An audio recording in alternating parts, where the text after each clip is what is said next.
What are your experiences being a Black woman in this field? Who would like to jump in on this? So I will tell you, for me, my experience of being a Black woman in this field, it's been very interesting. It's been complex. I have been placed in situations where I need to upfront always start with all my credentials. And even when I have a credential, I need to explain. I feel very interviewed, as compared to like counterparts that also are in the same field. So I feel a lot of pressure to make sure that people know that, hey, I'm very qualified. And in areas that are an area of weakness, I'm actively working to learn to develop those skills. So for me, I feel a lot more pressure to be a cut above, to be 2 steps ahead, to make sure that I'm always extremely warm and welcoming. I mean, literally, when you come in our place, we have a fireplace and it smells like baked cookies and all of these things, not just to make people feel warm and fuzzy, but just to almost put the air out like, hey, I come in peace. I am not any stereotype that's often out there about Black women or professional Black women. Like, I'm not an angry Black woman. I'm not a condescending. I'm not many of the stereotypes that are out there. I feel like I always have to wear this big sign that says, I come in peace. I'm a good person. I love the children. I have the education. And that makes it a little harder because then you can't have a bad day or you can't have someone says something and I give a quick response. I always need to be very measured in my response. I need to be very measured in my tone. I need to proofread my emails more times than other people do just to make sure that there is literally no emotion in the email. And then now I'm to the point where like, oh, maybe it sounds so emotionless. You need to go back and put a little. So it's a very balancing act of constantly feeling the need to prove the worthiness to be in the room that I'm in. And then constantly making sure that when I'm in the room, that people knows that I'm in the room as an individual. I'm not in the room representing a race, because I may have a human moment and I would hate for my human moment to be the representative of the race or representative of other African-American women in this field. How does that feel for you? Oh, that feels very pressured, overwhelming. I'm sure that that's led to a lot of my gastro where my stomach is, constantly in knots and I need to think or double think before I speak because, I definitely feel the pressure that someone's waiting for that gotcha moment, that gotcha moment. Mm-hmm. And as we can see, we live in present times right now, we're living in such a cancel culture where like, oh, she did it, cancel her. Find her job. Tell everybody we're done.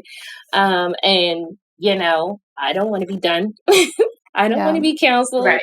I don't want, I want to be able to talk and I want to be able to say, hey, such and such happened and this is my view on it and those things. And I feel muzzled in a large sense. I feel very muzzled or I feel like I need to be discreet in my support of endeavors just to make sure that it doesn't ruffle any type of feathers. So it is very pressured. Yeah. Thank you for sharing that.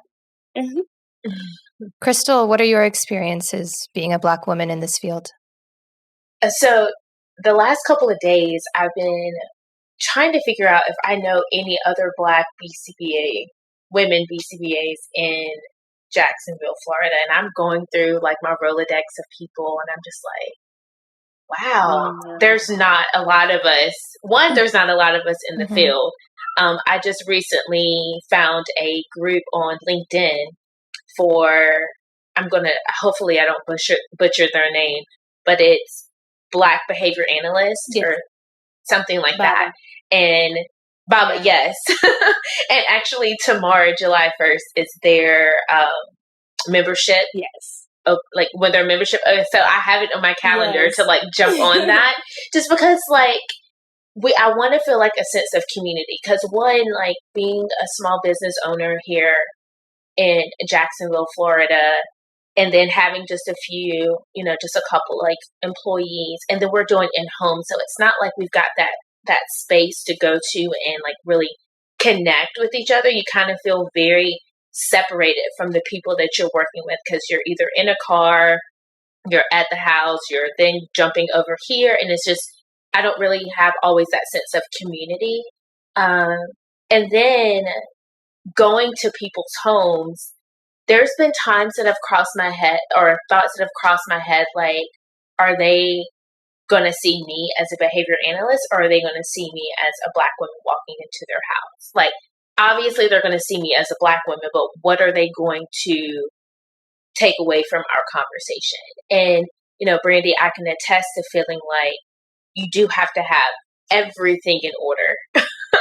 Sometimes when you walk, like I make sure my intake documents are completely together. It's just, I feel like I have to you do always want to put your best foot forward in any situation, but it's like she said, you kind of have to be well ahead of everyone else in order to feel that acceptance.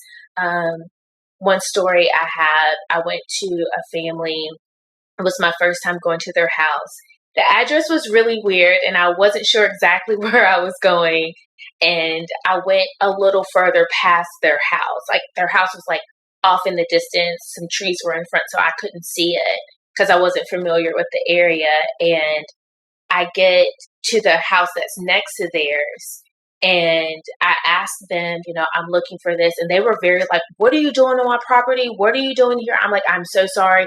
This is the address that I'm looking for. And they're like, didn't you see the no trespassing signs? And I said, I apologize. This is the number that I'm looking for. Can you tell me how to get there? And they're like, just back up and go to the next house. And so when I pulled out of their driveway, I saw it, because like I said, it was way back in the cut.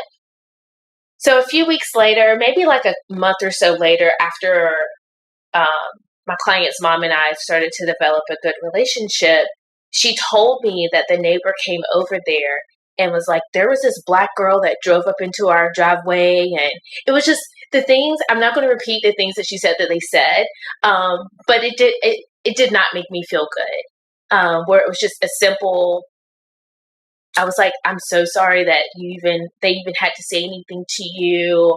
I was looking for your house. I couldn't find it. She's like, I know our house is really hard to find when you're coming here for the first time. And so it's kind of like, when I'm going to these houses, like, I don't want to feel like I have to, sometimes I feel like I need to say, hi, my name is Crystal Thompson. I'm, calling you back about your inquiry for ABA services. And by the way, I'm a Black American.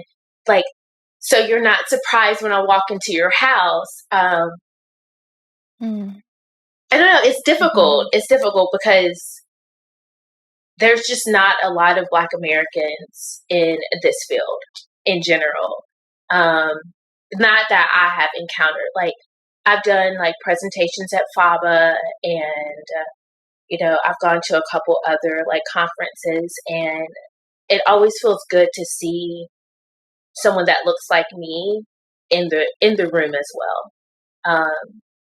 I've grown up around all different types of people, but it's just a good feeling to know that we're also breaking into a field that is helping so many different people, and that we can,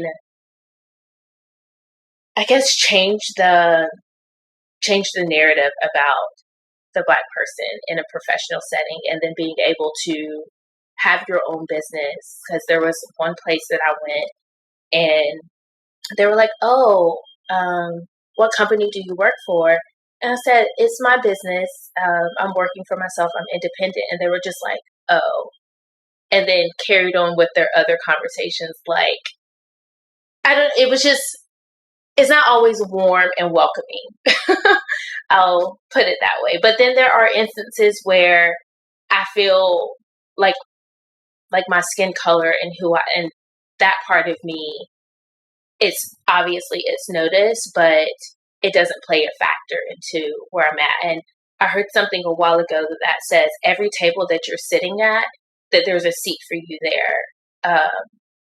So this is the table that I'm at, and this is the seat that I'm taking. And You've been watching Autism Knows No Borders. If you like this video, please give it a thumbs up and subscribe to our channel.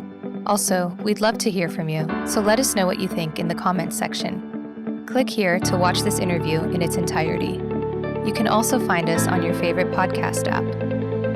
Tune in each week for engaging conversations of how people across the globe are inspiring change and building community. Thanks for watching. Take care.